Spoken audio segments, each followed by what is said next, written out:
Before the F-15, F-16, or F-A-18 became the icons that ruled the skies, America had other war machines.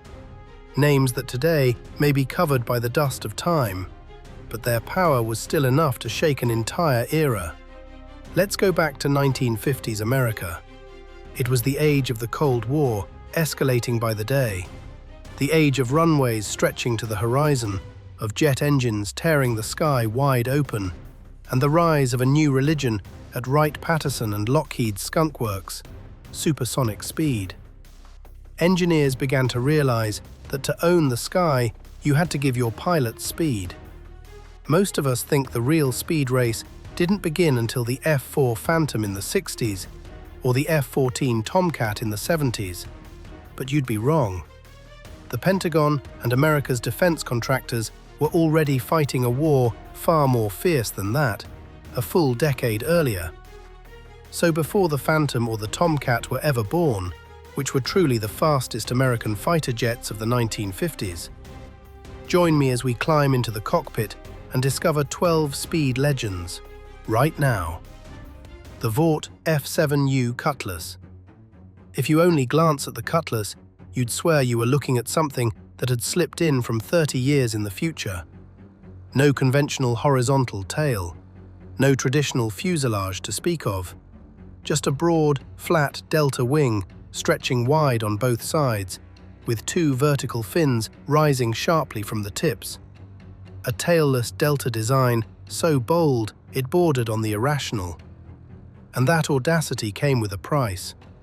Twin Westinghouse J-46 engines with afterburners made the Cutlass one of the first US Navy jets to carry that technology.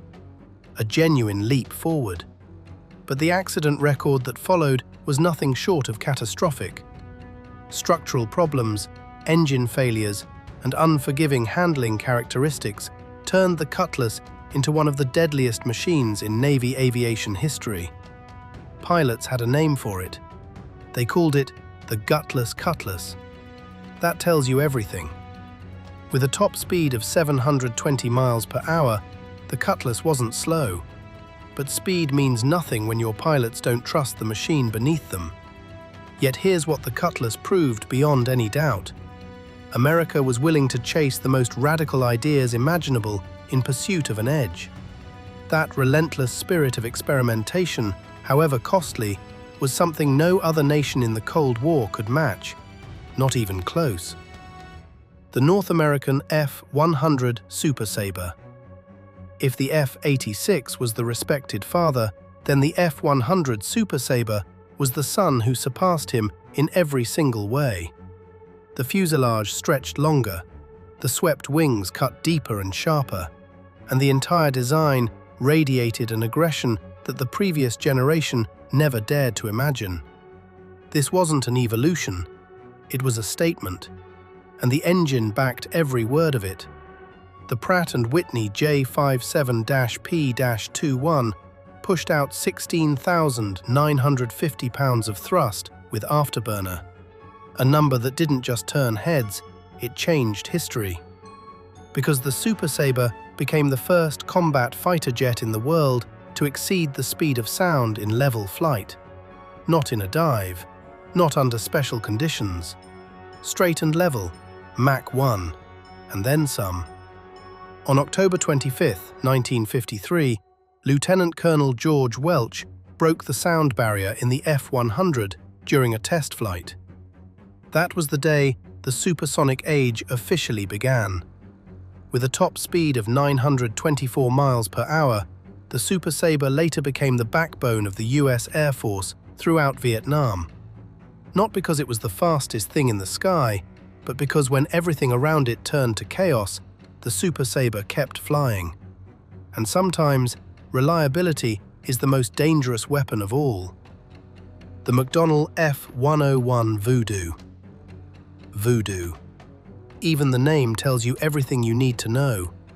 A long, slender fuselage, sharp as a spear tip. Two engines stacked one on top of the other, deep inside the airframe. A layout nobody had ever attempted before. This wasn't the work of an engineer sitting at a drafting table. This was the work of a sorcerer, and the power behind that sorcery was staggering. Twin Pratt & Whitney J57 engines combined for more than 30,000 pounds of thrust with afterburner, enough to push the Voodoo to 1,134 miles per hour in regular service. But in 1957, an F-101 shattered the world speed record at 1,207 miles per hour, faster than anything else flying above this Earth at that moment. Anything. But raw speed was only half the story. The F-101B interceptor variant was designed to carry the AIR-2 Genie rocket, tipped with a nuclear warhead. Think about that for a moment. A single fighter jet capable of firing a miniature nuclear weapon directly into the heart of an incoming Soviet bomber formation. One pull of the trigger, an entire formation gone. That was the controlled madness of the Cold War, and the Voodoo carried it with terrifying confidence. The Convair F-102 Delta Dagger. The Delta Dagger carries a silhouette you cannot mistake for anything else. A pure delta wing, no horizontal tail whatsoever, and a fuselage pinched narrow at the waist in a way that looked almost unnatural. Viewed from directly below, it looked exactly like a giant throwing dart hurtling through the sky. Sleek, purposeful, and unmistakably American. But the real story of the F-102 has nothing to do with how it looked. The original prototype simply could not break Mach 1. A billion-dollar program was staring down the barrel of cancellation. Then Richard Whitcomb stepped in with his area rule theory. Pinch the fuselage at precisely the right point, reshape the cross-section, and the aerodynamic drag virtually disappears. Engineers applied his formula to the airframe. The result was immediate and extraordinary. The Delta Dagger punched through the sound barrier with room to spare. One geometric change saved everything. Powered by the Pratt & Whitney J57-P-23, the F-102 reached 825 miles per hour in service, but its greatest contribution went far beyond speed. The Delta Dagger became the cornerstone of America's SAGE defense network, the nation's first automated radar and computer interception system, designed to detect and destroy Soviet bombers before they ever reached American shores. For the first time in history, a fighter jet wasn't just a weapon. It was a single link inside something far larger and far more powerful than itself. The Grumman F11F Tiger. The Tiger is the most beautiful aircraft on this entire list, and that isn't opinion. That is very nearly the consensus of history itself. A slender fuselage, a needle-sharp nose, thin swept wings with an elegance rarely seen on a machine built for war. Every line flows into the next with a grace that stops you cold. If the F-86 Sabre was a Corvette, then the Tiger was a Ferrari, and everybody in the room knew the difference. Powered by the Wright J-65 with afterburner, the Tiger became the first US Navy aircraft to reach Mach 1 in level flight, a milestone that belonged exclusively to this machine. But nothing captures what the Tiger truly was better than one extraordinary incident in 1956. Test pilot Tom Attridge fired his own cannons during a dive, and then flew straight into his own shells. The Tiger was moving so fast, it actually caught up with the rounds it had just fired. No other aircraft in history has ever shot itself down and lived to tell the story.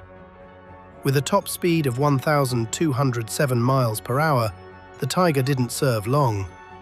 But in that brief window, it proved something the aviation world needed to hear: that beauty and speed were never opposites. In the right hands, with the right design, they were exactly the same thing. The Republic F-105 Thunderchief. Thunderchief, pilots had another name for it: the Thud. And the moment you lay eyes on it, you understand exactly why. This machine doesn't look like a fighter jet. It looks like a massive bullet that somehow grew wings. A thick, heavy, brutishly raw fuselage that carries an unapologetic ugliness no other aircraft on this list comes close to matching. It was not born to be beautiful, it was born to destroy. And the engine matched that mission with terrifying conviction. The Pratt & Whitney J75-P-19W with water injection pushed out 26,500 pounds of thrust, enough to drive the heaviest and largest single-engine combat aircraft ever built to Mach 2. Let that sink in for a moment.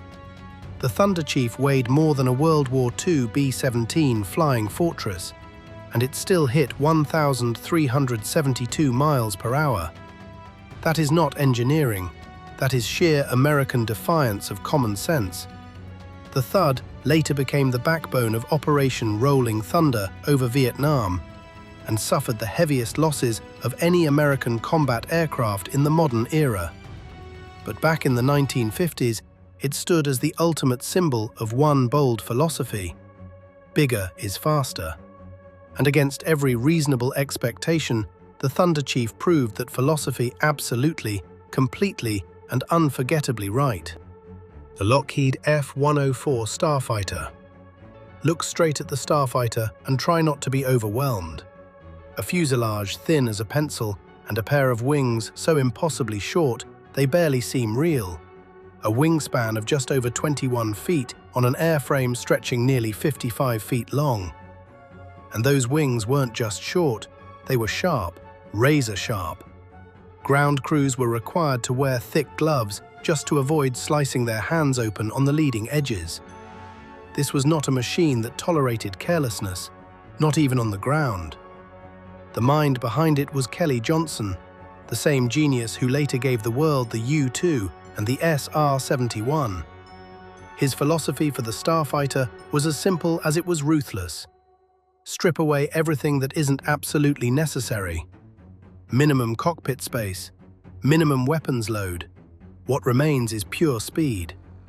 The General Electric J79 delivered 15,600 pounds of thrust with afterburner, and the result was a machine that climbed almost straight up, reaching 88,000 feet and Mach 2 in record time. They called it the missile with a man in it. That nickname was thrilling and terrifying in equal measure, because the Starfighter also killed hundreds of pilots worldwide through flight characteristics that punished any mistake without mercy. That is the price you pay when you push physics to its absolute limit, and then push just a little further beyond. The Convair F-106 Delta Dart. If the F-102 Delta Dagger was the rough draft, then the F-106 Delta Dart was the finished masterpiece. Same Delta wing, DNA, but everything refined to a level of perfection that the Dagger never quite reached. A cleaner fuselage, a more optimized wing, and an overall appearance so precise, so coldly geometric, it looked less like an aircraft and more like a mathematical equation that somehow learned to fly. The Pratt & Whitney J75-P-17 drove it to 1,525 miles per hour, Mach 2.31, making the Delta Dart the fastest pure interceptor America ever put into regular service. But speed alone doesn't tell the full story. The Delta Dart was smart. Fully integrated with the Sage computer network, a pilot could hand off the entire interception sequence to the machine. Climb, target acquisition, missile launch, all of it. Automatic, precise, unstoppable. This was fly-by-wire before anyone had a name for it. The F-106 served the US Air Force from 1959 all the way through 1988. Nearly 30 years of continuous frontline duty. But nothing defines this aircraft quite like one legendary moment in 1970. A pilot ejected from his F-106 over Montana. The aircraft, now completely unpiloted, slowly righted itself, descended on its own, and landed gently in a snow-covered field with barely a scratch. They called it the Cornfield Bomber, a fighter jet that landed itself without a soul on board. To this day, nobody can fully explain it. The North American A5 Vigilante. The Vigilante doesn't look like anything else on this list, and the reason is simple.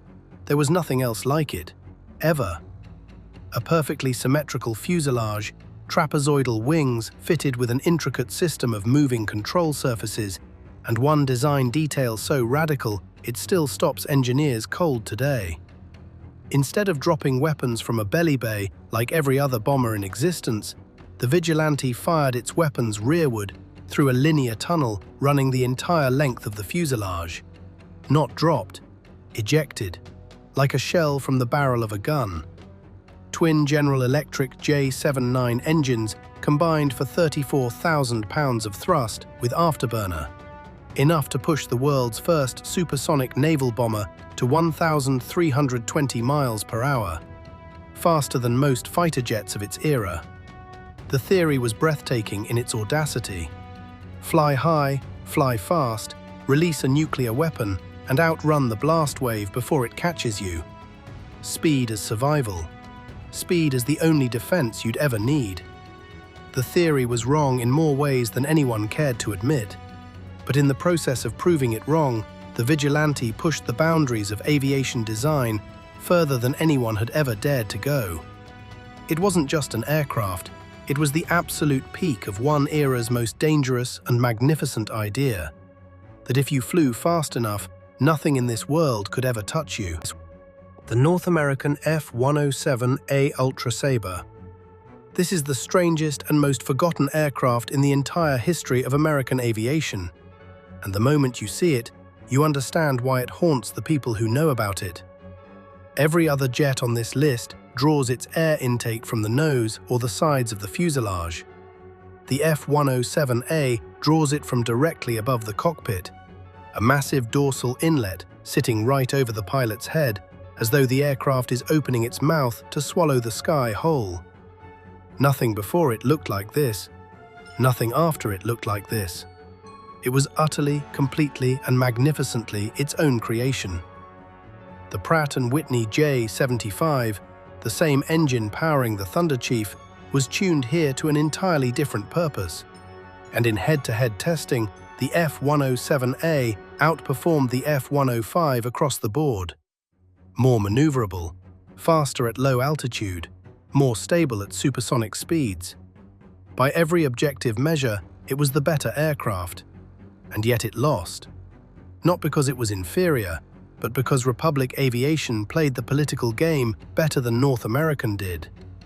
3 prototypes were built, flown, and quietly pushed into museums before the world ever got to see what this machine could truly do. This is one of aviation history's greatest what-ifs.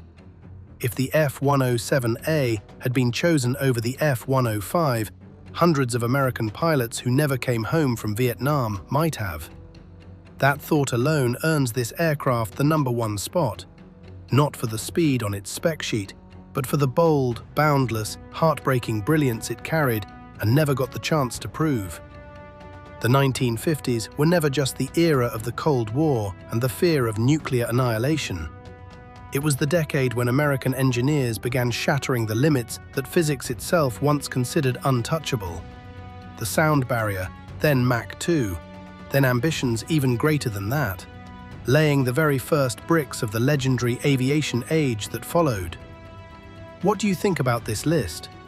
Does the Convair F-106 Delta Dart deserve to be the absolute king of the decade? Or should that top spot belong to the raw technological audacity of the Starfighter, or the heartbreaking, forgotten brilliance of the F-107A? And if you could choose just one to take into the skies above America in 1959, which one would it be? Leave your thoughts in the comments below. Thank you for joining us, and we'll see you again on the next journey through history.